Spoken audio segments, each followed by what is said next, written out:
San had already joined the Bitcoin market. From this morning, at this price level, I realized the issue and joined right at the bottom price.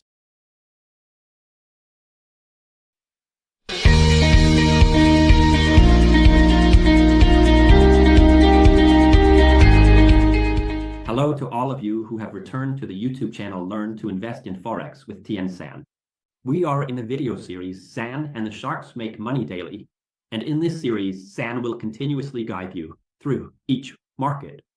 You will have Tyson share with you how to analyze crowd psychology, how we can understand the money-making formula of the sharks, and how to build your own method. This won't be San's method, but a method you create yourself by understanding the nature of the market, understanding the rules of the game, and learning how to play to become a master of the market by earning money on your own. Today, San will continue to guide you by sharing experiences on how to analyze the playing style and strategies in the Sharks Forex game. You have been guided by San on crowd psychology analysis and crowd behavior analysis, but today we will change the topic, analyzing the strategies and behaviors of sharks in the market to understand how they will manipulate price movements. And the market we are looking at today is the Bitcoin market. All right, let's follow Tiensanhforex. We will do some basic tasks that every analyst does. Okay, every analyst will follow these 3 steps. The first step is to observe the trend. So by looking at this trend, we will assess whether the trend is decreasing or increasing.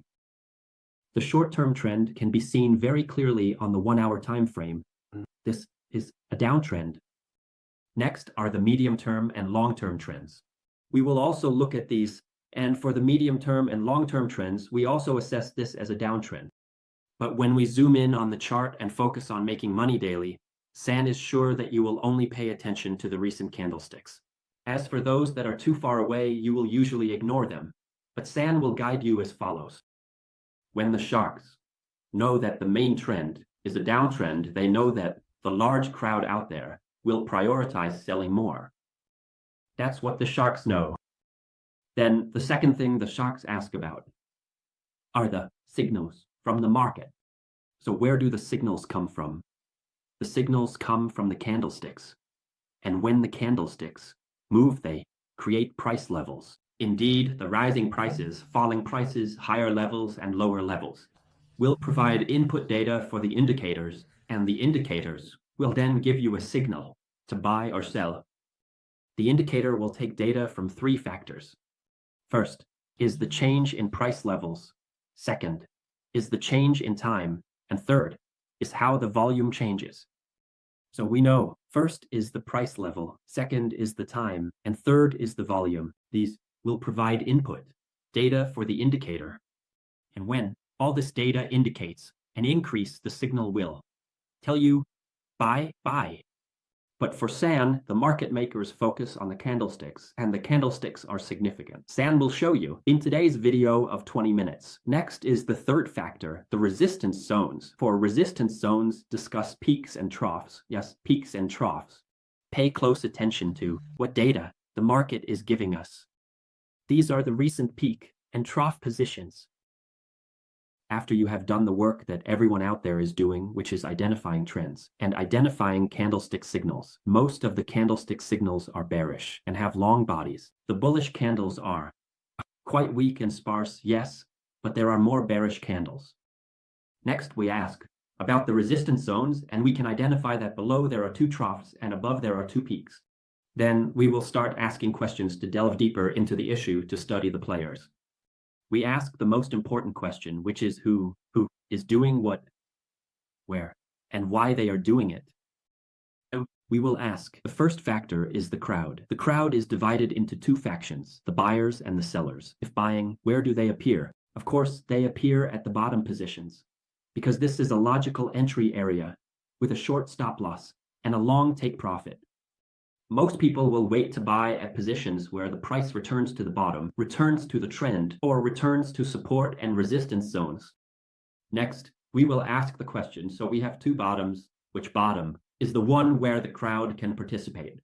Let's ask about the first bottom position. Can the crowd participate here? The answer is no, because They don't have a basis to enter the buying market.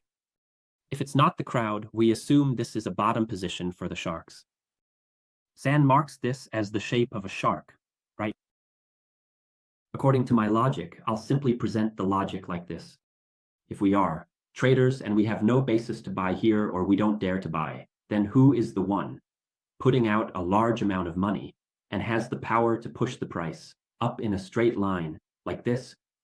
San knows that you might give reasons like you could also buy here by guessing or trying a few different methods. But the question is, if you buy, do you think you have enough power to make the market move in a straight line? San thinks that no, you won't have enough power. You are just small retail buyers. And during the price increase, you also take profits somewhere along the way, not at the peak, right? And we are not the ones participating at the bottom. That's the sharks. The second thing we ask is, at this bottom position, do we enter? The answer is yes. A lot of people will participate here. This is buyer number 2. Buyer number 2 buys because the price hits the bottom position and a bullish candlestick pattern appears, specifically an engulfing bullish candlestick. They buy and they will take profits at the peak. Remember, here we have a peak position around the price of 83,600. So it's very easy for everyone to set up a plan as follows. Open a long position, take profits here, and of course you simply need to place a stop loss below. This is also the reason why people often buy at old bottom positions, because we can quickly make a profit with low risk. We also know where to place our stop loss and take profits. It's very simple. You just need to place the stop loss below and take profits at the previous point. So San observes that there are buyers and buyers at position number 2. Position number 2 is the crowd. Because this is the crowd, San will denote it as an ordinary person. Next, we ask about the peak position, and we have peak position A and peak position B. San will denote this as A, and will increase the size of this letter a bit, okay? This is A. In your opinion, can anyone buy at position A, or can anyone sell? Chow answers yes, because it will be in a resistance zone. And if we draw this resistance zone back a little like this, we see that point A also has a few people who can participate in the market, but that's just a small number. Some people will rely on guessing the color or entering early, or they might enter at point A by seeing that is on a resistance line created by 2 bottoms, right? 1 and 2. So some people might enter here. Can be entered. Next we ask, let's continue asking. So where does person B appear? Person B is here. Can person B participate in the market or not? Chow answers yes, because we can rely on an old peak and a downtrend, and we rely on a reversal candlestick pattern with 3 consecutive bearish candles, which are red candles. So we can sell, and person B is also here. But clearly, this person B will be bigger. There are reasons why person B will be bigger as follows. First, the main trend is a downtrend, so surely there will be more sellers. The second reason is because this person B, well, at this time they have the basis from the trend, signals, and resistance zone. But on the contrary, the buyers down here only have this. They only have the signals and resistance zone. They don't have enough of the trend. They don't have the trend data yet, because at this time, the subsequent low is still lower than the previous low. Do you agree with San? The subsequent low is lower than the previous low. The subsequent high is still lower than the previous high. So the second person participates at this position they buy up. They don't have enough basis to say that the price has reversed upwards. So the second person doesn't have it yet. So surely this type of second person will be a bit smaller everyone. But this person, B, will be the bigger one. That's the logic and the basis that San shows you and tries to help you understand most easily. The next thing is, after identifying a B and person 1, person 2, we will ask, so why do the sharks participate in the market at point 1? And then let you play at position 2. For what purpose?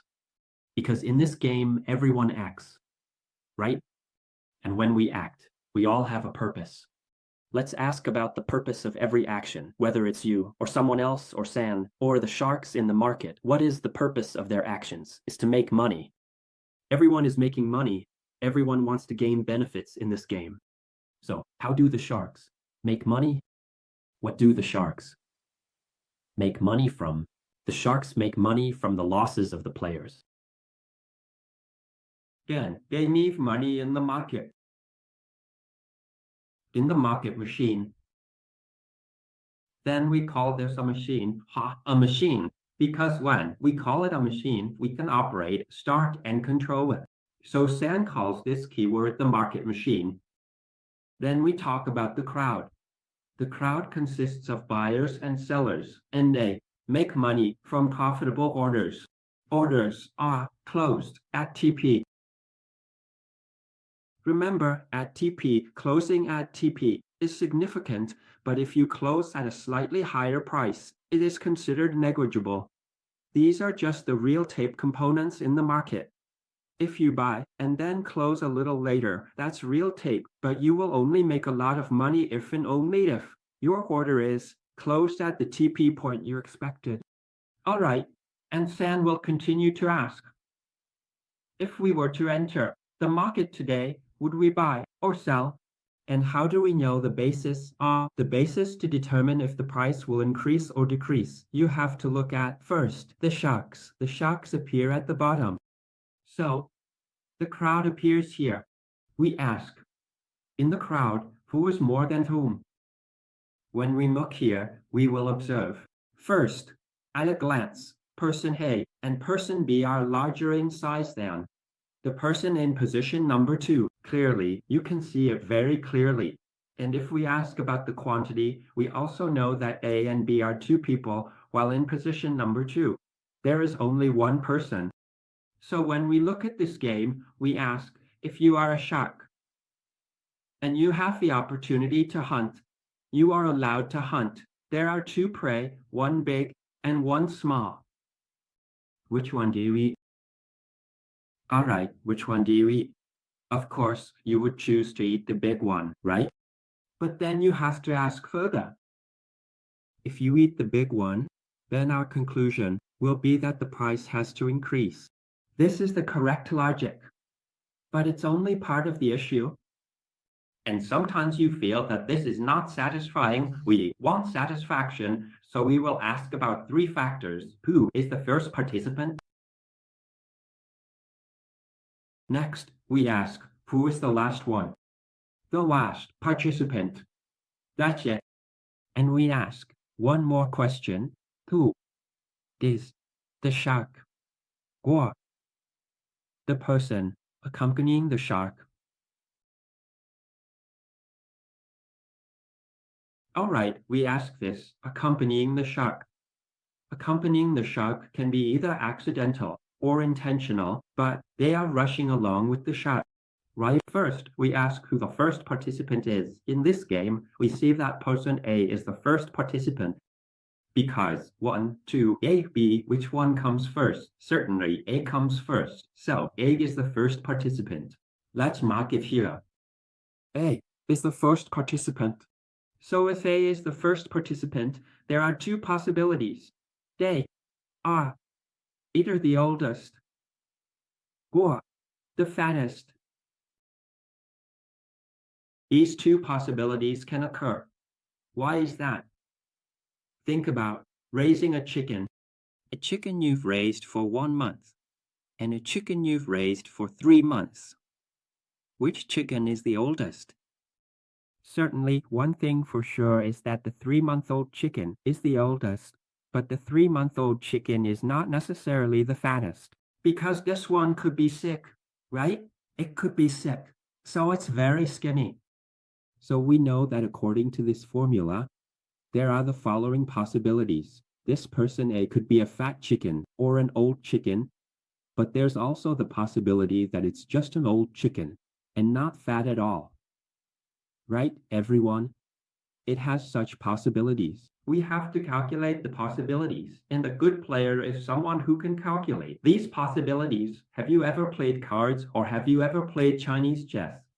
You know that good card players or good Chinese chess players are those who can calculate the probabilities and possibilities that might occur in the future, so they can prepare strategies in the present, right? Well, now we also have to calculate. All right, now we have identified person A. Next, we ask who is the last participant. We see that 1, 2, A, B, so who is the last one? Clearly, B is the last one. So we have the following result. B is the last one. Therefore, B is the highest risk. High risk. Because they have to pay for the game. Right? And we continue to ask, who is the shark and who is accompanying the shark? We see that point 1 and point 2 will equal 1 plus 2, right? And following the shot, we have to be on the upward trend, right? We have analyzed it very easily, and clearly, San is trying to help you understand it in the simplest way, whether you are a newcomer or someone who previously had no knowledge, experience, or simply do not believe that the Forex market has sharks. You only believe Forex is random fluctuations. But if it's random, then why do you trade? Why do you trade in this Forex market? Then you simply buy and sell. Why can't you win with a 50% chance? Why don't you win? You don't win because there's someone controlling it, manipulating it. Every time you buy, the price drops. And every time you sell, the price goes up. Every time you have the idea that it's probably going well, the market ends up giving you a bitter surprise. That means it's a machine with someone behind it manipulating things. Exactly. And for those of you who still don't believe that the Forex market is a market with sharks, I want to give you this example. You go into supermarkets and you see machines like fish shooting games, arcade games, and you think you can make money from playing these fish shooting games. Like with fish shooting, you might have the skill, or you play games of chance. In those amusement areas, but why don't people win? It's because it's already programmed. Once it's programmed, how can you win? The more you play, the more you lose. So, if any of you enter the Forex market and find that the more you play, the more you lose, please comment. I feel like a child in the Forex market. I feel like a child playing a game without knowing that the machine is programmed, and the more I play, the more I lose. Please comment. I feel like a child in the Forex market. First, we need to recognize how we see ourselves. Then we can observe and understand others. And finally, understand the market. I will try to show you. So once we understand the market trend and its possibilities, we will ask the next question. Let's ask another question. This question is to help us find the entry point at the current time. Who is new to the game? What is the meaning of the game? So we see that person B is new to the game and is selling down. And at this point, we don't really have any basis to buy. If we buy at this point, we see that this is just a sideways area bouncing up. As for the peaks and troughs, we don't encounter anything, right? I'm also not sure if this spot will be a position with a clear basis to buy, so we only see that the new participant is person B. Now, San will show you additional data so you can understand the strategy and gameplay. You know that the sharks will want to push the market up, and you should start eliminating half of the game. That means eliminating the crowd. Think about the sharks. Think about the sharks. San will tell you what kind of information. The gentleman is a shark, and the gentleman wants the market to rise. So if the market goes up or the market goes down, the gentleman doesn't make money from the price going up or down because he doesn't try, right? Being a shark, I make money from those who try and lose, not from the price going up or down. If the price increase or decrease competes with the gentleman, then he doesn't profit and gains nothing from it. But if the price increase and decrease create losers, then the gentleman will make money. That's the essence of it. So now I ask, we create the game. Who participates in it? Who participates here? People participate here to buy, right? If you participate here and you buy, then you inadvertently align with the sharks. And the sharks have some logic as follows. When a shark attacks, it will attack forward, right? It attacks to make the price rise. So does it ever bite its own tail? I will ask if a shark ever bites its own tail.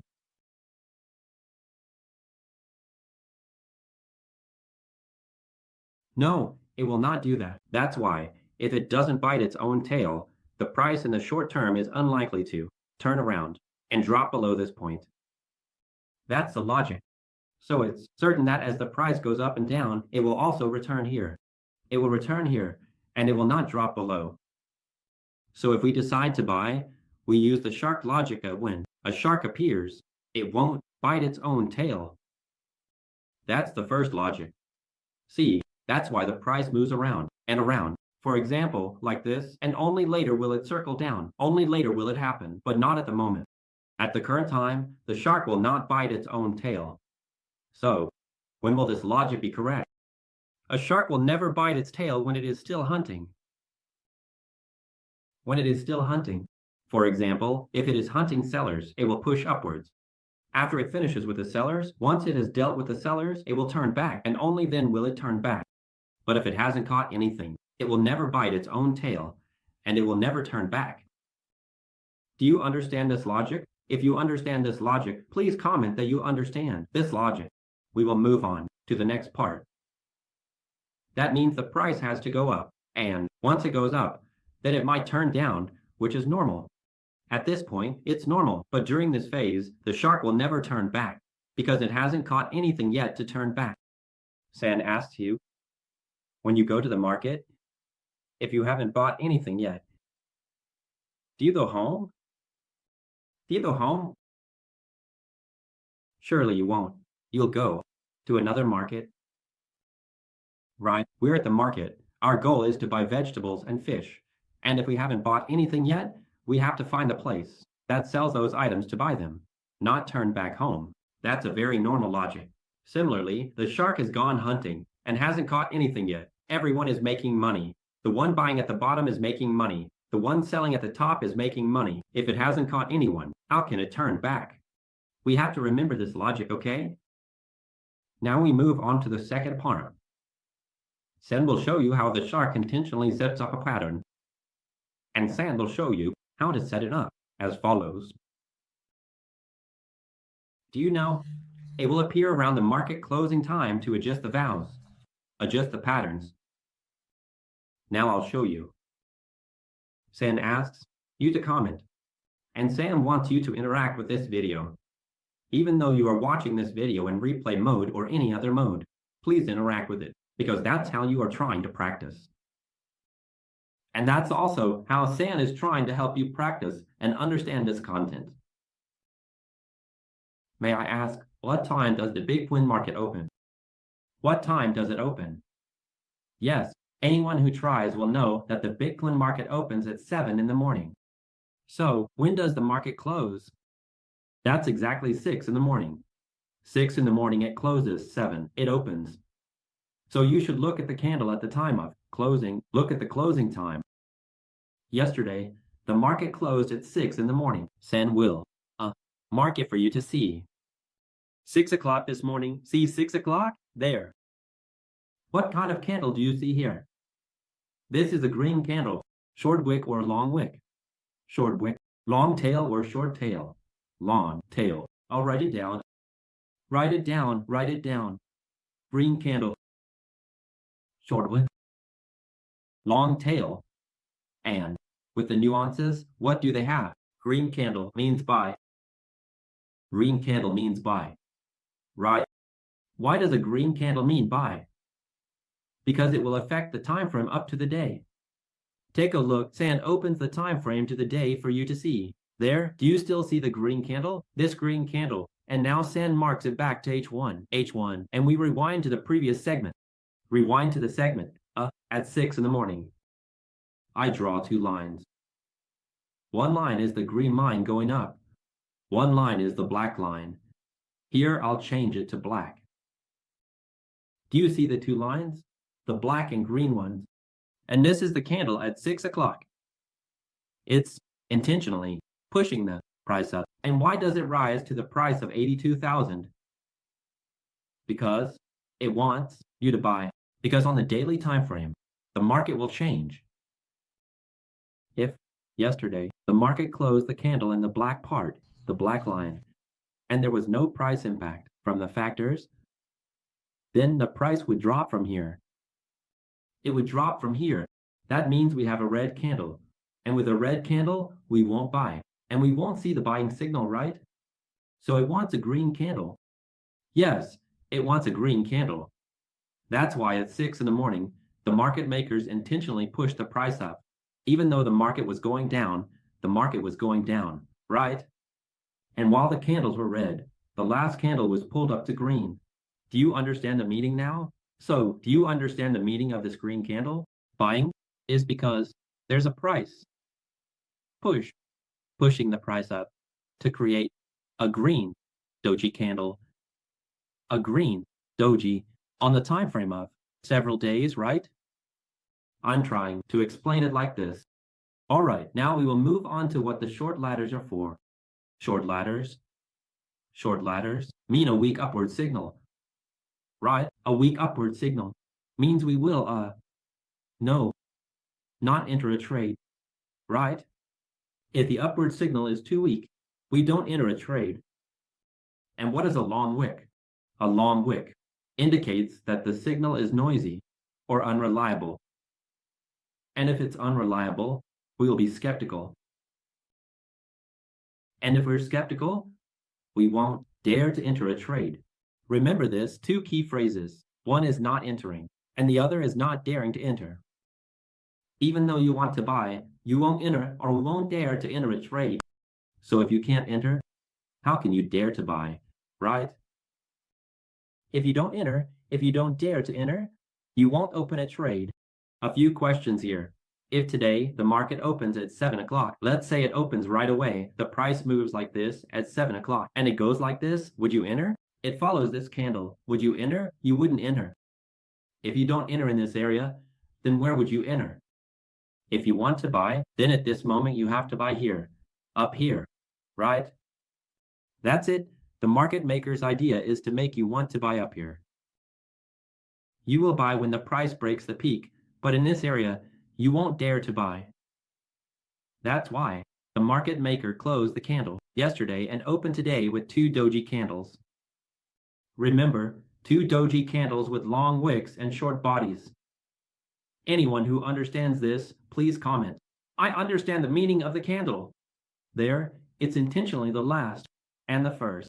So, you will use yesterday's data and today's new data to make a decision for the next try, right? So now, if you can't enter here, if you don't buy, then surely you will have to buy at a higher price. And buying at a high price makes you afraid of the price reaching the peak. I will present three positions for you to consider. Think about it. The first position is buying around this area. Okay, there's a red box. The second position is buying in this area.